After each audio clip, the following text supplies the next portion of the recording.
For this video, it's almost like an ASMR raindrop video and a commentary video because I am recording from my car.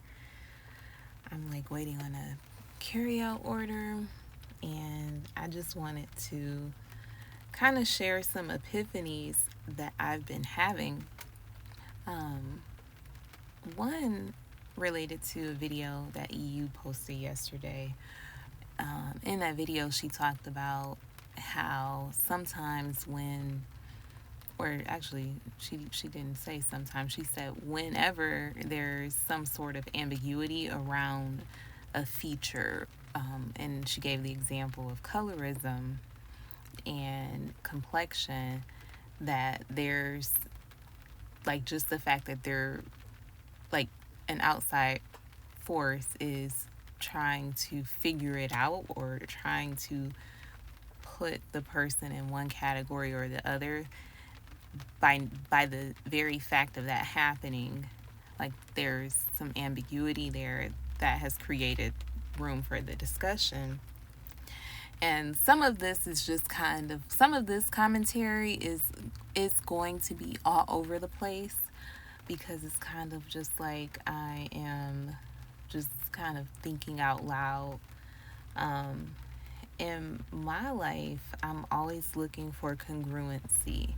Like, I want things to line up, I want things to make sense, I want all aspects of like my personality to be in harmony with one another. I don't want there to be a different version of me at work than when I'm at home or when I'm hanging out with my friend. Like, there has to be a through line for who I am and who I say I am and who I show up as.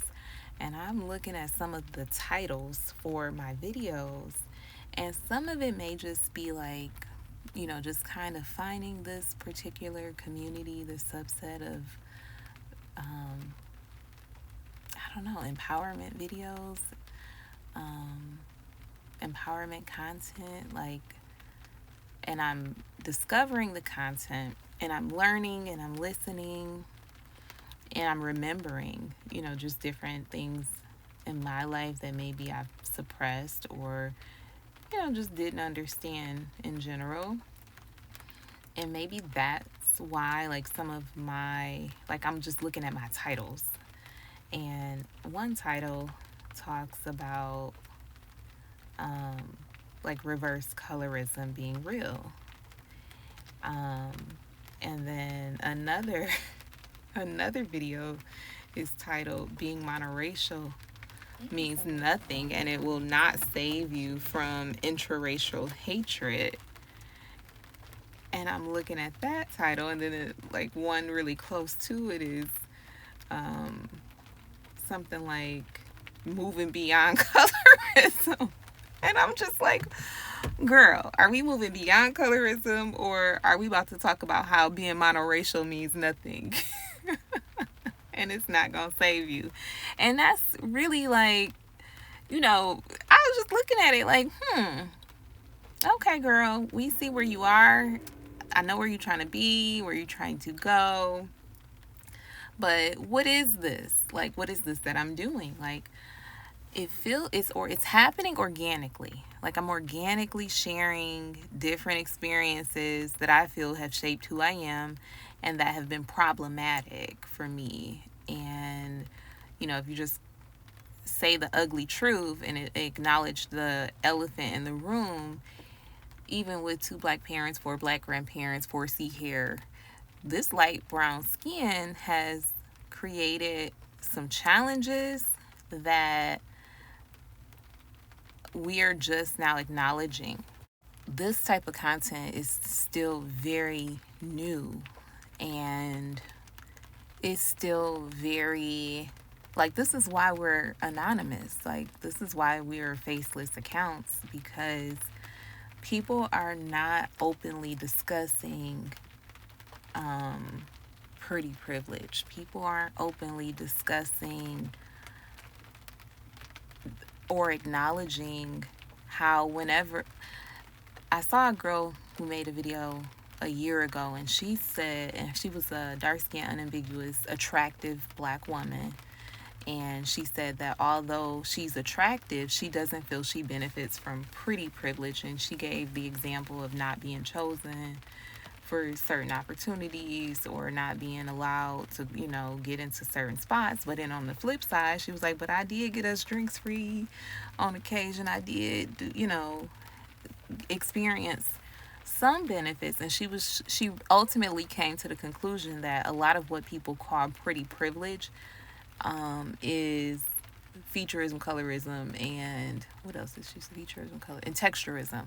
She said that it's really hard for her to ignore the fact that a lot of what we perceive as beautiful is rooted in those things. And so I had never thought about that before. I had never really thought about that before. And I think a lot of times, like when you are maybe the recipient of certain privileges and you're also super vigilant about making sure you don't ever believe your own hype, because I think that's a cardinal sin that leads to embarrassment. So I'm very, very big on and I know people have an issue with the word humility, but that's because their understanding is not rooted in what the word actually means. Yes, it does mean bringing yourself low. It literally does mean that. However, it is talking about in relation to God, not people. Now, if you are a Christian or you subscribe to Christianity, your exemplar is Christ. And so when you look at how Christ interacted with people, he had a standard by which he lived, but he also said, don't cast your pearls before swine. And when he saw they was trying to kill him, he got on about the city until it was his appointed time for death. So I think that when we model humility, primarily that is humility before God, us acknowledging our place in relation to the Creator. And this is still not a religious channel, even though I have to go here today. Now, another principle that the Bible outlines for Christians is bad associates corrupt good character. If an associate or a friend, quote unquote friend, is gonna corrupt your good character, that. Whether or not this person is encouraging you to be your best self or your worst self, whether they're getting you in trouble or whether they're saving you from trouble. That. Nobody has to tell you that. And so when you are applying this notion of Christianity and you're rejecting humility, you're thinking of it the wrong way. You're humbling yourself before God, not men. And if you're choosing the right type of people to socialize with, to have as friends, those people aren't going to put you in questionable circumstances where you are even called to compromise any aspect of who you are. And I think that's where people start, looking at humility in a way that's perverted. It's a beautiful thing. We like being around people who are down to earth, so to speak. And that doesn't mean that's not like synonymous with having poor self-esteem. It's just having an awareness like we all have strengths, we all have flaws. And I just think, I'm gonna do a part 2 on humility. This video really was just me talking and processing in real time. And I hope something resonated with you. I just think that there are so many juxtaposing experiences you have when you are monoracial, but you do benefit from a certain featureism, colorism, etc. And the experience is essentially what you make it. It's what you make it. Because I'm not gonna lie, like, I do like free stuff, and I do like nice treatment, and I do like all of the positive things that come with it. And I experience it from just people, of different races, and also or ethnic groups. Race is a social construct. But then also, like, I'm talking white people, dark skinned women. Like, it's a general experience for me to not experience negativity, because in real life I treat people right. And I think, it just works out most of the time that is also my experience. And that is also why being on the other side of, or being a recipient of interracial prejudice due to reverse colorism is so jolting, because it's so out the norm. you know like, what you mean you don't like me? All right, it's clearly you. And I kind of feel like if you resonate with my content and you have made it even to this point in the video, because we know we don't always be watching videos all the way through. If you made it to this point in the video, that's probably likely your experience too. Like, your parents instill, relatives, loved ones, somebody instills certain characteristics in you that make you pleasant to be around, that make you a delightful acquaintance. People are drawn to you because of your personality, and that has been your experience through life, and different stages of your life.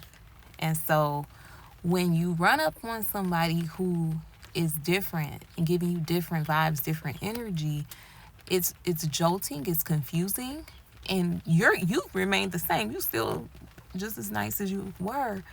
And I think that is probably what I haven't yet said. Like, the reason why being exposed to reverse colorism is so disappointing and so shocking is because it's so unusual.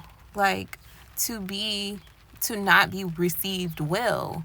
And that's what makes, like literally, like, you could get 10 compliments and one insult, and that one insult is what you remember.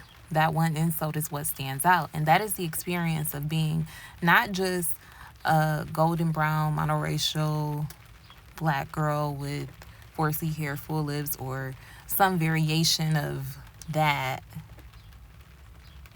That's what makes the experience worthy of all this content, because you walking around being treated nicely, treating people nicely, and then all of a sudden you're not being treated nice. What is wrong? What is going on?